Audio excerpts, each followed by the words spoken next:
আজ মঙ্গলবার 10ই অগ্রহায়ণ 2024 সালের 26শে নভেম্বর, কন্যা রাশি, কন্যা লগ্ন, ভার্গো সাইনের জাতক জাতিকাদের আজকের দিনটি কিন্তু এক প্রকার বেশ কাটতে চলেছে।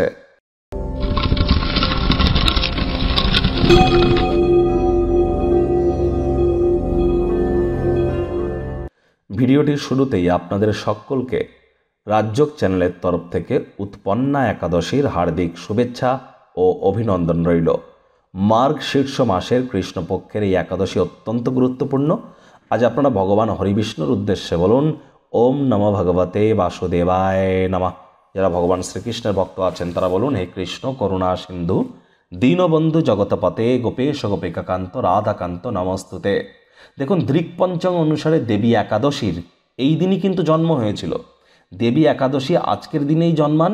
ভগবান হরিবিষ্ণুকে হেল্প করবার জন্য দানব মুরার থেকে তিনি তাকে রক্ষা করেন, রাক্ষসকে পরাজিত করেন, যার ফলে তার পূজা করা হয় এবং এ দিনটির নামকরণ করা হয় উৎপন্না একাদশী।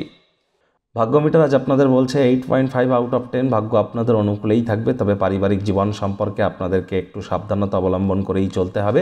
শুভ সংখ্যা থাকছে 2, শুভ রং থাকবে সিলভার, হোয়াইট অথবা আপনারা রেডও পরিধান করতে পারেন। আজ আপনার মন ভালো জিনিসের প্রতি আগ্রহী হবে। কায়িক পরিশ্রম হলেও শরীর মনে সতেজতা এবং তরতাজাই আপনারা অনুভব করবেন। ক্রিয়েটিভ কোনো ট্যালেন্টকে সঠিক ওয়েতে ইউটিলাইজ করতে পারলে লাভান্বিত হতে চলেছেন। নতুন উদ্যোগ পরিকল্পনার পাশাপাশি নতুন নির্মাণ কার্যের শুরুয়াত আজ করা যেতেই পারে। চাকরিজীবী যারা আছেন অফিসে কম কথা বলে কাজ বেশি করুন, মনের থেকে মস্তিষ্ককে বেশি দাম দিন। কোনো প্রকার অফিস পলিটিক্স বা গসিপিংয়ের অংশ যেন হবেন না, বসের কিন্তু কুনজরে পড়ে যেতে পারেন। রাজনীতিবিদ যারা আছেন জনসংযোগ বৃদ্ধি করুন, সমাজে তবেই আপনাদের পপুলারিটি ইনক্রিজ করবে। শিক্ষার্থী বিদ্যার্থীরা যে কোনো প্রকার পরীক্ষা প্রতিযোগিতায় অবশ্যই সফলতা পেতে পারেন। আর হ্যাঁ, আজ আপনারা কাজের জায়গা থেকে হঠাৎ করে ছুটি নিয়ে পরিবারের সাথে কোথাও ভ্রমণে কিন্তু যেতেই পারেন। আজ আপনাদের সন্তান সন্ততি তাদের কৃতিত্বের দ্বারা আপনাদেরকে গর্বিত করতে পারে। হাউস ওয়াইফদের জন্য দিনটি এক প্রকার বেশ। প্রেমিক প্রেমিকা স্বামী স্ত্রী দিনটিকে যতটা সম্ভব রোম্যান্টিক করে তোলা যায় সেই প্রচেষ্টাই আপনাদের করা উচিত। আজ আপনারা রোম্যান্টিক মুডে থাকতে চলেছেন। অবিবাহিতদের বিবাহের যোগাযোগও কিন্তু আজ আসতেই পারে। পিতা এবং মাতা দুইয়ের মধ্যেই সমতা বজায় রেখে চলুন।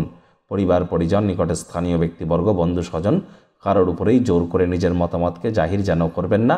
ছোটোখাটো ব্যাপারে অন্যের বিষয়ে ভুল ত্রুটি ধরার স্বভাব থাকলে ত্যাগ করুন। শিক্ষার্থী বিদ্যার্থীরা আজ পড়াশোনার বাইরে অত্যধিক ক্রিয়াকলাপে যুক্ত থাকলে অভিভাবক অভিভাবিকাদের বকুনির সম্মুখীন কিন্তু হতেই পারেন।